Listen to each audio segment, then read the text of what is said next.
आप सभी को जय मसीह की। मैं सोहित मसीह में उम्मीद करता हूं कि आप सब लोग ठीक होंगे। और आइए हम कुछ प्रभु के वचनों से आज हम अपने जीवन में कुछ सीखते हैं कि प्रभु हमसे क्या बातें करना चाहते हैं। क्या प्रभु हमारे जीवनों में बदलाव देखना चाहते हैं। आइए हम कुछ वचनों से प्रभु की ओर बढ़ते हैं ताकि हम प्रभु को जानें और उसे समझें और उसे अपने जीवनों में उसके वचनों को लागू करने पाएं।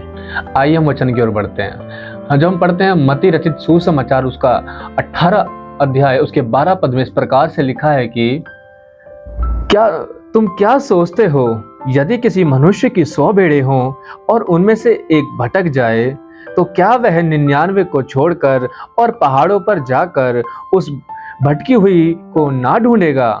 हालेलुया। देखिए, यदि आप अगर गांव से हैं तो आप मेरी बात को बहुत अच्छे से समझ पाएंगे। आपने देखा होगा कि गांव में कुछ लोग बकरियां पालते हैं, कुछ लोग अलग प्रकार के जानवर पालते हैं। आपने देखा होगा जब लोग उन बकरियों को, अपनी उन भेड़ को जब चराने के लिए जाते हैं, मान लीजिए फॉर एग्जाम्पल अगर किसी के पास 10 बकरियां हैं और वो उन्हें चरा रहा है ले जाकर, और उनमें से अगर एक गुम हो जाए और गुम होने के बाद में जब वो गिनती करता है, जब वो घर लौटता है, जब वो घर वापस जाता है, तो जब वो अपनी बकरियों को, जब अपनी भेड़ों को जब वो गिनता है तो वो देखता है कि मेरी एक भेड़ नहीं है। और जब एक भेड़ नहीं है तो वो जाकर इधर ढूंढता है, उधर ढूंढता है, अलग जगह में 2 किलोमीटर, 4 किलोमीटर, 10 किलोमीटर अपने लोगों से, आसपास के बस्तियों में लोगों से पूछता है क्या आपने मेरी भेड़, क्या आपने मेरी बकरी देखी। जब वो उसे नहीं पाता तो बड़ा दुखी हो जाता है और अपने घर जब लौटता है तो वो उसकी जो है प्रतीक्षा करता है कि वह कहाँ चली गई, कहाँ मुझसे वो गुम हो गई। और देखो, जब वो अपने जीवन में बड़ा दुखी हो जाता है, जब परेशान होता है, वो उसे उसकी भेड़ बहुत याद आती है, क्योंकि उसने उसे बड़ी मुश्किलों से, बड़े दुखों के साथ उसको पाला है, उसको चढ़ाया है। जब एक व्यक्ति ही उस चीज को जान सकता है, जब हम कोई खेत हम जब बोते हैं, जब हम कोई बीज बोते हैं, उसमें बड़ी मेहनत लगती है, उसमें बड़ा दुख होता है। क्यों? क्योंकि हमें उसमें पानी डालना पड़ता है, हमें उसकी देखभाल करनी पड़ती है, कहीं उसको जानवर उसको खराब ना कर दें, कहीं ज्यादा बारिश आने के कारण से हमारा बीज खराब ना हो जाए। सेम उसी तरीके से जब किसी मनुष्य की भेड़ या बकरी जब गुम हो जाती है तो वो 99 के लिए, वो उन 9 के लिए जो है वो इतना जो है आनंद नहीं करेगा। वो उस एक के लिए बहुत दुखी होता है, परेशान होता है। और जब आपने देखा, आइए हम कुछ आगे और पढ़ते हैं ताकि हम प्रभु के वचनों से और अच्छे से समझ सकें और अच्छे से सीखें। हालेलुया। हम पढ़ते हैं, जब हम 13 पद में पढ़ते हैं तो उसमें इस प्रकार से लिखा है, और यदि ऐसा हो कि उसे पाए तो मैं तुमसे सच सच कहता हूं कि वह उन 99 भेड़ों के लिए जो भटकी नहीं थी इतना आनंद नहीं करेगा जितना कि इस भेड़ के लिए करेगा। जो भेड़ या जो बकरी हम कहें, जब वो इतना आनंद उन 99 के लिए नहीं करता, हालेलुया, इतना आनंद नहीं करता। क्यों? क्योंकि वो उसके पास हैं, वो अपने चरावा के साथ हैं, लेकिन वो उस एक भेड़ के लिए बड़ा दुखी होता है, बड़ा परेशान होता है।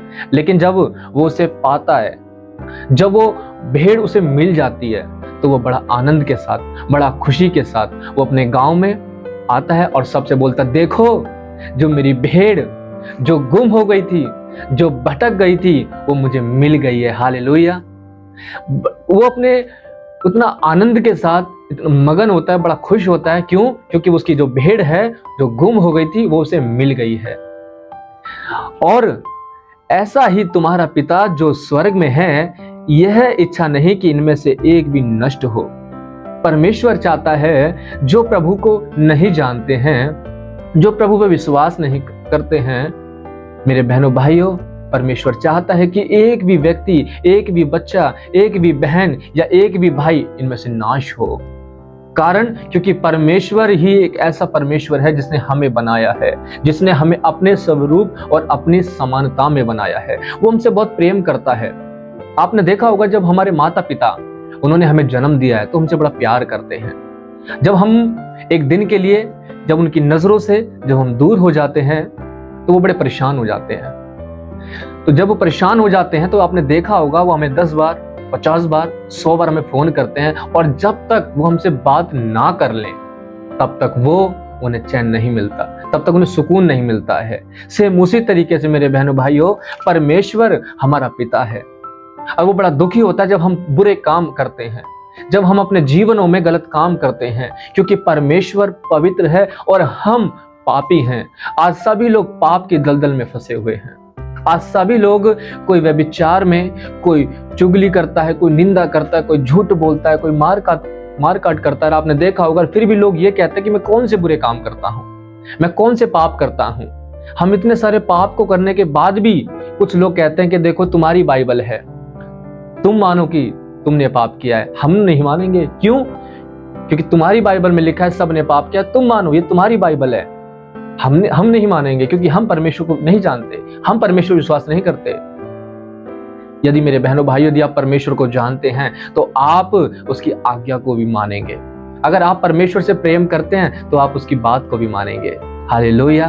देखो, परमेश्वर ही एक वचन हमसे यूं कहता है प्रभु का, कि देखो इस बात पे तू घमंड ना कर कि तू बहुत ताकतवर है, तू बहुत धनी है, परंतु इस बात पे तू घमंड कर कि तू मुझे जानता और समझता है। हालेलुया। मैं आग्रह करता हूं कि आज समय है कि हम अपने प्रभु के साथ चलें। प्रभु ने हमें क्यों चुना है? प्रभु चाहता है कि हमारे जरिए उसका कार्य है, उसका राज्य बढ़े। प्रभु चाहता है कि हमारे माध्यम से, प्रभु चाहता है कि वो अपने लोगों को, जो भेड़ें खो चुकी हैं, जो भेड़ें भटक चुकी हैं, वो चाहता है कि लोग उसे जाने, उसे समझे। और जब हम किसी को अपने परमेश्वर के बारे में बताते हैं तो लोग सोचते हैं, अरे ये तो अपने धर्म की बातें कर रहा है, अरे ये तो अपने पवित्रता की, अपने धार्मिकता की बातें कर रहा है, इसका मतलब यही पवित्रता में चलता है, हम तो बेकार हैं। लेकिन मेरे बहनों भाइयों, वो नहीं जानते कि हम अपने परमेश्वर के डर में, अपने परमेश्वर के भय में रहने वाले लोग हैं। यदि आप भी परमेश्वर से प्रेम करते हैं तो आज जरूरी है कि हम अपने प्रभु के साथ मिलकर चलें। क्या आज हमारे जीवन में प्रार्थनाएं हैं? क्या आज हमारे जीवन में उपवास है? अगर नहीं है तो हम कैसे विश्वासी हैं? हम कैसे प्रभु के साथ कह सकते हैं कि मैं प्रभु पे विश्वास करता हूं? हाँ, हम कह सकते हैं मैं प्रभु पे विश्वास करता हूं, लेकिन विश्वास कर्म बिना मरा हुआ है। अगर आप प्रभु पे विश्वास नहीं करते हो, अगर आप प्रभु के साथ चलते हो, मेरे बहनों भाइयों, यह समय है कि हम अपने परमेश्वर पर विश्वास करें। यह समय होगा कि हम अपने प्रभु के हाथों को पकड़ के चलते रहें, क्योंकि परमेश्वर चाहता है कि देखो, तुम्हारे धर्म के काम भी तुम्हें नहीं बचा सकते हैं, तुम्हारे धर्म के काम भी तुम्हें नहीं बचा सकते हैं। आप कितना भी चींटियों को आटा खिला दीजिए, आप कितना भी धर्म के काम करिए, हमारे वो धर्म के काम भी हमें नहीं बचा सकते हैं, हमारे भले काम भी हमें नहीं बचा सकते हैं, जब तक परमेश्वर ना चाहे, जब तक प्रभु ना चाहे।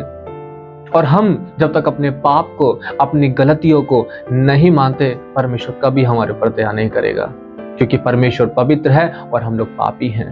हालेलुया। मैं आज आग्रह करता हूं कि आज आप अपने घर में, अपने परिवार में सब मिलकर प्रार्थना करें, आराधना करें, क्योंकि हम एक नॉर्मल व्यक्ति नहीं है, क्योंकि परमेश्वर हमारी प्रार्थना को सुनने वाला परमेश्वर है, वो हमारी प्रार्थना का उत्तर देने वाला परमेश्वर है। हालेलुया। ये समय है कि हम अपने पूरे दिल से, अपने पूरे मन के साथ उसके साथ चलें, उसके हाथों को थामें, क्योंकि यदि वो हमारे जीवनों में नहीं है तो हम उसके बिना कुछ भी नहीं कर सकते। प्रभु का वचन कहता, देखो सच्ची दाखलता मैं हूं और मेरा पिता किसान है, जो डाली मुझ में है और नहीं फलती वह उसे काट डालता है, और देखो जो फलती है वह उसे छांटता है ताकि वह और फले। हालेलुया।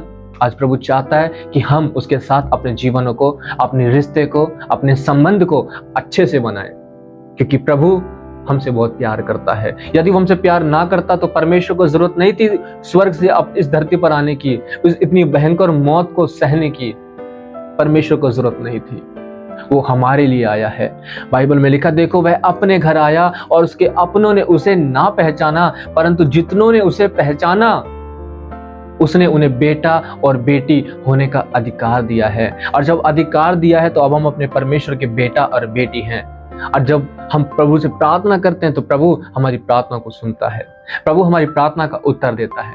तो यह समय होगा कि हम अपने परमेश्वर की उंगली को पकड़ के चलते रहें, कहे प्रभु तू ही मेरा स्थान है प्रभु, प्रभु तेरे बगैर मैं कुछ भी नहीं हूँ। प्रभु आप महान हैं, प्रभु आप धन्य हैं, प्रभु आप बढ़ाई के योग्य हैं, प्रभु जी आप तारीफ के योग्य हैं, प्रभु आप प्रशंसा के योग्य हैं। हमें धन्यवाद के साथ अपने परमेश्वर के चरणों में जाना चाहिए। आज संसार में हम लोग फंस चुके हैं, संसार के कामों में फंस चुके हैं, संसार की अभिलाषाओं में फंस चुके हैं, और हम भूल चुके हैं कि हमारा परमेश्वर भी हमारा इंतजार करता है। हम भूल चुके हैं कि हमारा परमेश्वर हमसे कुछ चाहता है, लेकिन हम इन सब चीजों को भूलकर अपने जीवनों में हम गलत चीजों में फंस चुके हैं। आज हम नशों में फंस चुके हैं, आज हम व्यभिचार में फंस चुके हैं, आज हम गलत कामों में फंस चुके हैं, आज हम अन्य प्रकार की चीजों में फंस चुके हैं और अपने परिवार की तरफ, अपने घर की तरफ, अपने परमेश्वर की तरफ हम देखना भूल गए हैं। मेरे बहनों भाइयों, आज मैं आपसे प्रार्थना करता हूं कि आप सब लोग अपने परमेश्वर के हाथों को थामें, अपने प्रभु के साथ संबंध को बनाएं, क्योंकि हम अपने परमेश्वर के सिवा कुछ नहीं कर सकते हैं। जब एक व्यक्ति प्रभु में आता है तो प्रभु में आने के बाद उसका जीवन बदल जाता है। वो समझ जाता है कि बाइबल जो है वो एक शीशा है, और जब हम इसमें अपने आप को देखते हैं तो हम समझते हैं कि हम क्या जीवन जी रहे हैं, हम कैसी जिंदगी जी रहे हैं। ये समय होगा कि आप सब लोग मिलकर, है ना, अपने जीवनों को बदलें। हम बोलते तो हैं कि हम प्रभु विश्वास करते हैं, लेकिन क्या हमारे जीवनों में प्रार्थनाएं हैं? क्या हमारे जीवनों में उपवास है? क्या हमारे जीवनों में प्रभु का वचन लोगों को बताना है? कुछ ऐसे लोग भी हैं जो शराब भी पीते हैं और कहते हैं कि अरे भाई प्रभु कुछ नहीं कहता, तू भी पी, मैं भी पीता हूँ। ऐसे लोग भी जो गुटखा खाते हैं और कहते हैं भाई तू भी खा, मैं भी खाता हूँ, प्रभु तो कुछ नहीं कहता। प्रभु का वचन देखो इस प्रकार से कहता है कि देखो हे जवान, अपनी जवानी के दिनों में तू आनंद कर, मगन कर, लेकिन एक दिन याद रखना कि तेरा परमेश्वर इन सब बातों के विषय में सब जानता है और तेरा न्याय करेगा।